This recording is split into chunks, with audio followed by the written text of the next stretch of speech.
coffee with rainy. Bye. બહુ વરસાદ આવે તો હું ફોન લઈને ના નીકળી શકું ને, ફોન પલળી જાય તો. જો હવે ધીમે ધીમે જોરદાર વરસાદ વધી રહ્યો છે. તારા પપ્પા છે ને આખી રાત ગુમરાજ માર્યા છે, મને તો હુવા જ નથી દીધી. મેં કીધું કેમ. ગુડ મોર્નિંગ બધાને, જય શ્રી કૃષ્ણ. આજનો દિવસ તો બહુ મસ્ત છે. કહું તો આજે વાતાવરણ એટલું સોલિડ મસ્ત છે ને, શાયદ તમે લોકો હોય તો તમને લોકોને મજા આવી જાય. બસ હું મારું કામ લઈને બેઠી હતી, એમ થયું કે આજે વાતાવરણ મસ્ત છે તો અહીંયા બેડ ઉપર જ બેસું. નકર રેગ્યુલરલી હું ત્યાં હોલમાં બેસીને મારું એડિટિંગ નું કામકાજ કરતી હોઉં છું, પણ તો ચિરાગને મૂકવા નીકળીને વરસાદ આવવાનો ચાલુ થઈ ગયો. જોકે આજનું હવાનું વાતાવરણ જ એવું મસ્ત હતું. એક તો આજુબાજુમાં ગ્રીનરી હોય. અમદાવાદમાં આમ કહીએ તો આવો વરસાદ અત્યારે આ વર્ષનો પહેલો છે શાયદ, અને વરસાદ એટલો જ સોલિડ આવે છે. જુઓ યાર તમે લોકો વ્યૂ જુઓ યાર, એટલો મસ્ત લાગે. કોણે અહીંયા ઊભું રહેવું ના ગમે. મારા જેવી તો અહીંયા જ ઊભી રહી જાય. એટલે જો આજનો વ્લોગ ઉતારવાનો કોઈ પર્પસ નહોતો, પણ વાતાવરણ જોઈને જેમ થઈ ગયું કે આજે ખાસ તમારા લોકો જોડે કન્વર્ઝેશન કરીને બહુ સારું લાગશે. અને આજના વ્લોગમાં એમ કંઈ ખાસ એવું છે નહીં કે મારે કન્વર્ઝેશન કરવું છે, પણ એક છે કે એક અમુક વસ્તુઓ છે જે મને ગમે છે ને તમને ગમે છે કે નહીં, એ એક કનેક્શન ફીલ કરાવવું છે કે થાય છે કે નહીં. ખાસ કરીને મસ્ત વરસાદનો મોસમ હોય ને તો મને ખાસ પલળવું બહુ ગમે છે, પણ લિટરલી કેવું થાય કે એકલા હોય ને એટલી મજા ના આવે. તો બસ ચિરાગ ઘરે હોત આજે તો આજે વરસાદમાં મજા આવી જાય. એ પણ હોત તમે લોકો ખાસ વોક કરવા નીકળે, સ્પેશિયલી ખાલી વરસાદમાં વોક કરવા. મારી ઈચ્છા છે આજે હું જઈશ અને વરસાદ વધી ગયો. જો યાર વ્યૂ જોવો યાર, તમે લોકો વ્યૂ જોવો. આજુબાજુમાં ખેતર હોય એટલે વ્યૂ કેટલો મસ્ત થઈ જાય. આજુબાજુમાં દૂર દૂર સુધી આ એક બિલ્ડિંગ છે ને ઓલી બાજુ છે એક બધી બિલ્ડિંગો છે ને આ વરસાદ આમાં માણસને ચા પીવાની એટલે મસ્ત ઈચ્છા થઈ જાય ને. તમે લોકો કયો તમને લોકોને શું વધારે ભાવે વરસાદના મોસમમાં? ચા ભાવે કે કોફી ભાવે? ખાસ કરીને ચા સાથે મેગી હોય તો કેવી મજા આવે ને. હમણાં થોડુંક કામ કરી લઉં. જો આવો નવો વરસાદ છે તો આજે તો હું બહાર નીકળવાની જ છું. તમારા લોકો સાથે વાત કરીશ અને મારો આ મુમેન્ટ એન્જોય કરીશ.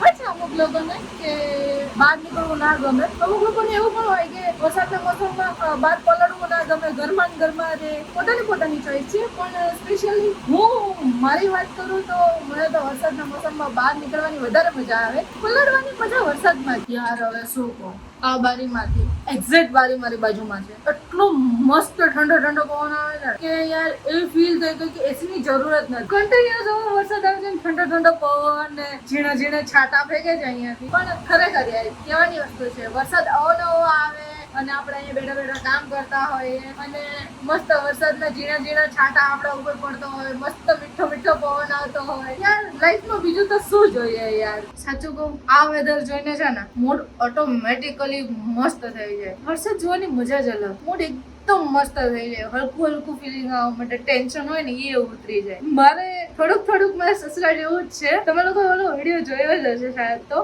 મારે સસરા ગમે એવો વરસાદ હોય ને બહાર નીકળી જ જાય. એને એ ખબર ના હોય કે રાત છે દિવસ છે, વરસાદનો અવાજ આવ્યો નથી ને બહાર નીકળી જાય. એકવાર તો કેવું થયું ખબર કે વરસાદ રાત્રે 2:30 વાગે, ત્યારે અમે લોકો પણ ત્યાં હતા. શાયદ વર્ષ પહેલાની વાત છે. મને એટલું યાદ છે કે સવારે ઉઠ્યા ને તો વરસાદ એવો ને એવો જ હતો. આખી રાત વરસાદ પડ્યો હતો. અમે લોકો નાસ્તો કરતા હતા ને તો મારા સાસુ મને કહે કે તને ખબર કે તારા પપ્પા છે ને આખી રાત ગુમરાજ માર્યા છે, મને તો હુવા જ નથી દીધી. મેં કીધું કેમ? તો કે વરસાદમાં છે ને એ ઘુમરીએ ચડી જાય. એને એમ જ થાય કે હાલો વરસાદ જોવા. ગમે એવી રાત હશે, 2 વાગ્યા હશે, 3 વાગ્યા હશે, 4 વાગ્યા હશે કે અડધી રાત્રે 12 વાગે હજી ઉતા જ હશે, 10 વાગ્યા હશે, વરસાદ જોવો મેન્ડેટરી છે એમનો માટે.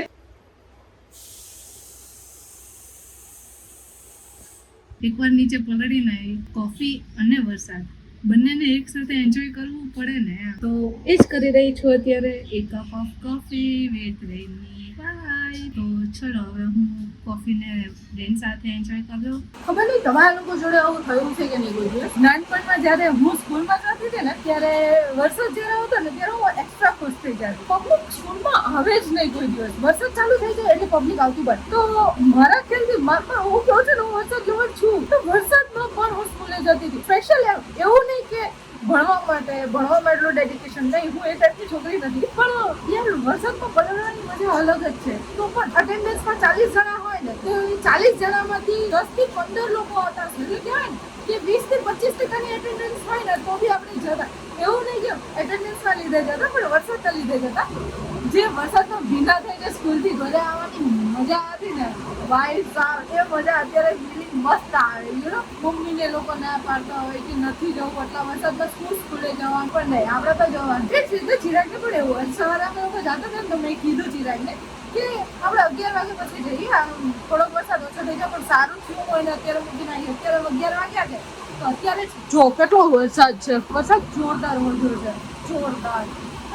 હું કહું છું ને કન્ટિન્યુઅસ અડધી કલાકથી તો આમ જાઉં પછી આવું, આમ જાઉં પાછી આવું. વરસાદ એકદમ જોરદાર યાર.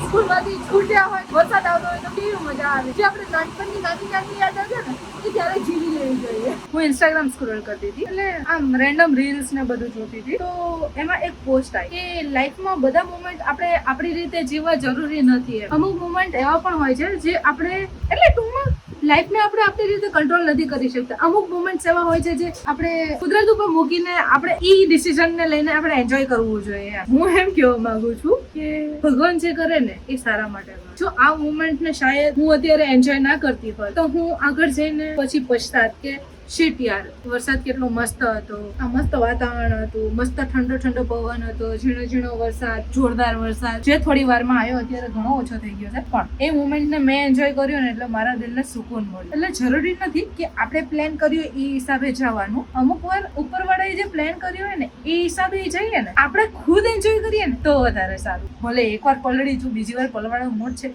એટલે મૂડ છે યાર, ખરેખર મૂડ છે.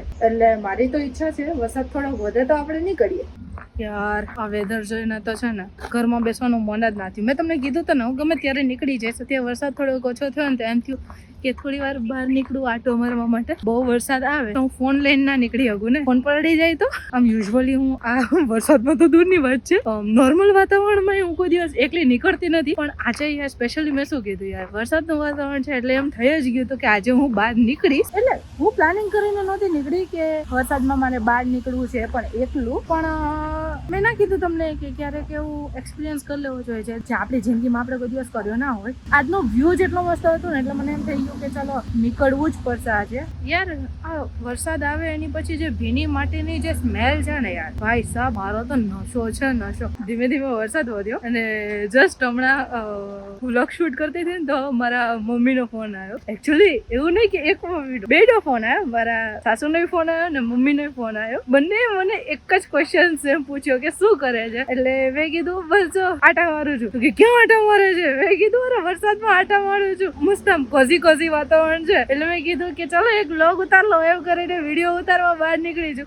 આવું હોય છે યાર, આવું પણ થાય. તો એ લોકો કે માંદી પડી જઈશ ને આમને તમે. યાર આ વાતાવરણમાં કોણ માંદવું પડે યાર. જો હવે ધીમે ધીમે જોરદાર વરસાદ વધી રહ્યો છે એટલે આ વ્લોગને હું અહીંયા એન્ડ કરું છું. તો જો તમને પણ આ વ્લોગ ગમ્યો હોય અને તમે આ વ્લોગ જોઈને એન્જોય કર્યું હોય તો વ્લોગને જરૂરથી લાઈક શેર અને કમેન્ટ કરજો. તો ચલો હવે હું આ વ્લોગને અહીંયા એન્ડ કરું છું. બધાને જય Shri Krishna. Enjoy your rainy season. Bye bye.